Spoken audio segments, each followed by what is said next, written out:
നീ എന്തൊക്കെയാടേ ഈ പറയുന്നേ? എനിക്കൊന്നും മനസ്സിലാവുന്നില്ല. അമ്മേ, അയാൾ എന്നെ ഒത്തിരി മോഹിപ്പിച്ചമ്മേ. മുഖ്യമന്ത്രി ആക്കാന്നും അയാളുടെ മകൾ എനിക്ക് കെട്ടിച്ചേരാന്നും പറഞ്ഞു അയാളെന്നെ ചതിച്ചു. എന്റെ നേട്ടങ്ങൾക്ക് വേണ്ടി അമ്മയെ ചതിക്കാൻ വേണ്ടി എന്നെ പ്രേരിപ്പിച്ചു അയാള്. നാട് മുഴുവൻ അലവലാതി ഭാര്യമാരുള്ള നീയാണോടാ എന്റെ മോളെ മോഹിക്കുന്നത്? മേലാൽ നീ അങ്ങനെ എങ്ങാനും പറഞ്ഞു നടന്ന കൊന്നുകളയും നിന്നെ ഞാൻ. നിങ്ങളോ ഞാൻ ഇനി ഇവിടെ നിന്ന് ഒരക്ഷരം നീ പറഞ്ഞാൽ ആട്ടിച്ചു നിന്റെ കർണക്കല്ല് ഞാൻ പൊട്ടിക്കും. അയ്യോ, ഔട്ട്!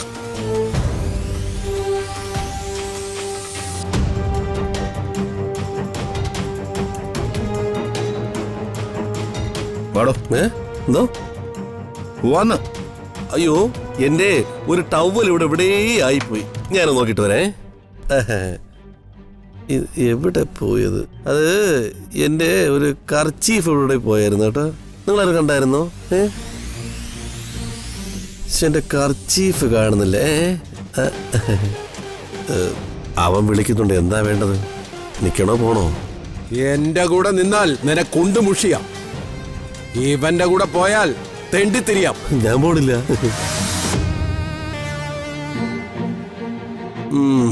ഞാൻ ഇല്ല ഏട്ടാ, പൊക്കോ. റോസ്കർ. അയ്യോ,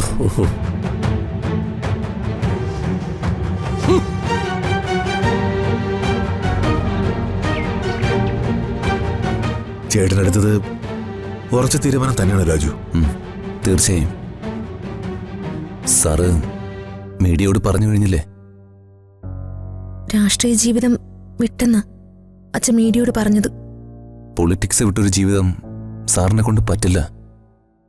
സത്യം പറഞ്ഞ അങ്ങനെ ഏട്ടൻ പറയുന്നത് എന്ത് ഹൃദയവേദനയോടെ ആയിരിക്കും. സദാശിവൻ സാർ അച്ഛനോട് സംസാരിച്ച അച്ഛൻ തീരുമാനം മാറ്റോ? സദാശിവൻ സാറ് പല പ്രാവശ്യം സാറിനെ വിളിച്ചു.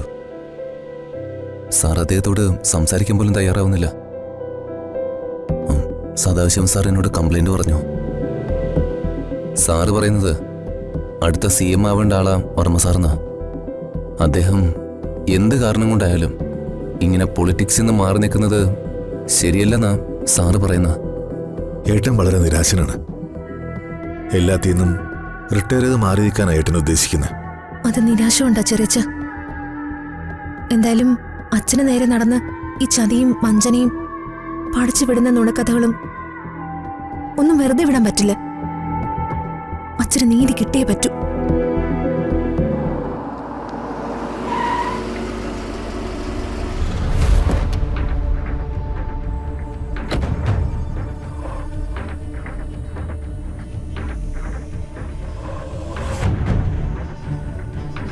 ഇവനെന്തു പറ്റി?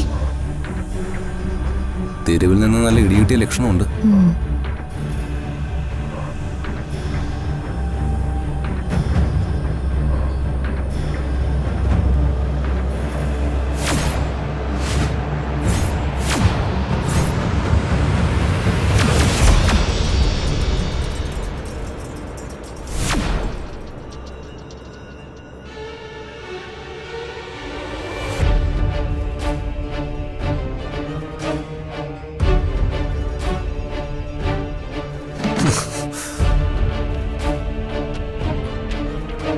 എന്തു പറ്റിടാ? ഒന്നിനു പുറകെ ഒന്നായി. ഇനി മറ്റു വല്ല ഭൂകമ്പം നടന്നോ? നമ്മുടെ കഷ്ടകാലമാണല്ലോടാ. ഋതു, നീ ഇതെങ്ങോട്ട് പോവാ? എന്തോ കാര്യമുണ്ട്. നമുക്ക് അവരുടെ മുറിയുടെ വാതൊക്കെ ചെന്ന് കേൾക്കാം. നമ്മൾ അവരെ പോലെ ചീപ്പായല്ലോ. അതൊന്നും വേണ്ടത്. വേണം. ഞാൻ പറയുന്ന ഒന്ന് കേക്ക് രാജു. നിനക്ക് എന്താ പറ്റിയേ? ഒന്ന് തുറന്ന് പറയേ. അമ്മയോടത് പറയണോ? തുറന്ന് പറഞ്ഞേക്കാം. അമ്മയെ കൂടി ഞാൻ ചതിച്ച കാര്യ. പക്ഷേ അമ്മയ്ക്ക് ഫീൽ ചെയ്യാൻ തോന്നുന്നില്ല. കാരണം അമ്മയെ ഇടയ്ക്കിടയ്ക്ക് എന്നെ ചതിക്കുന്നതല്ലേ. എടാ, നീ തുറന്നു പറ.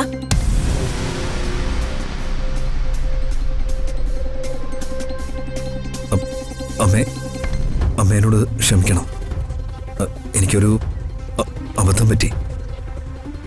ഞാനൊരു തെറ്റ് ചെയ്തു പോയി. എടാ, മനുഷ്യൻ ഇവിടെ തീ പിടിച്ച് നടക്കുമ്പോഴേ നീ വീണ്ടും പെണ്ണുകേസി കുടുങ്ങിയല്ലേടാ? അതൊന്നും അല്ല. ഞാൻ ആ അനന്തപിള്ള വിശ്വസിച്ചു. അയാളെന്നെ മുഖ്യമന്ത്രി വരെ ആക്കാന്ന് പറഞ്ഞപ്പോ ഞാൻ എന്റെ അമ്മയും കാലുവാരി. കാലുവാരിയോ? അവര് നമ്മൾ പറയുന്നത് പലതും ഒളിച്ചു തന്നെ കേൾക്കുന്നല്ലേ. അവന്റെ പോക്ക് കണ്ടിട്ടെ എന്തോ കാര്യമുണ്ട്. വാ രാജു, വാ. വാ രാജു, വാ. ഋതു,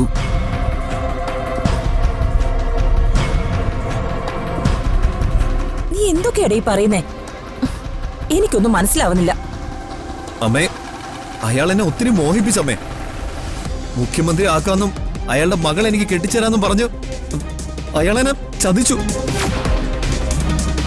എന്റെ നേട്ടങ്ങൾക്ക് വേണ്ടി അമ്മയെ ചതിക്കാൻ വേണ്ടി എന്നെ പ്രേരിപ്പിച്ചു അയാള്. നീ ഒന്ന് വിശദീകരിച്ച് പറഞ്ഞേ. പറയാം. ഒരു ഭാവി മുഖ്യമന്ത്രിയാ ഇവിടെ നിൽക്കുന്നതെന്ന് കരുതിക്കോ.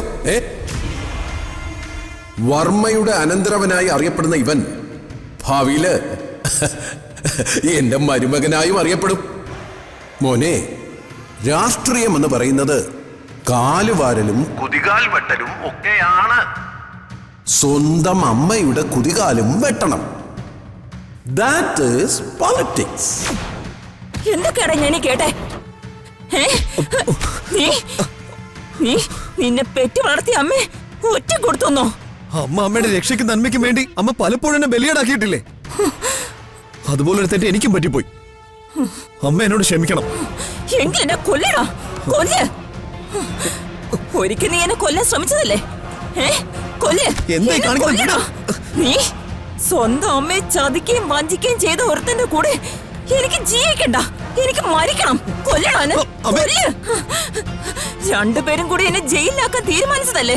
എന്നെ അങ്ങ് കൊല്ല്. കൊല്ലണോ? നീ കൊല്ല്. കൊല്ലണോ? നിന്റെ കൈ കൊണ്ട് തന്നെ എനിക്ക് മരിക്കണം. എനിക്ക് ജീവിക്കണ്ട. നീ എന്നെ ചതച്ചു. കൊല്ലണോ എന്നെ? എനിക്ക് മരിക്കണം. കൊല്ല്. കൊല്ലണോ? ഇങ്ങനെ ഒരുത്തിനാണല്ലോ ഞാൻ വളർത്തിയത്. കൊല്ല്. കൊല്ല്. കൊല്ല്. എന്നോട് നീ ഇങ്ങനെ ചെയ്തല്ലോടോ. കൊലപാതകം അത് ആത്മഹത്യയോ?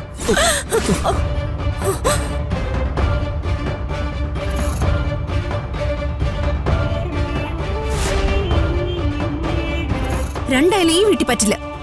വല്ല ലോഡ്ജിൽ മുറിയെടുത്ത് അതിനകത്ത് പോയി ചെയ്തൊക്കെ. ഇവിടെ മനുഷ്യർ താമസിക്കുന്നതാ.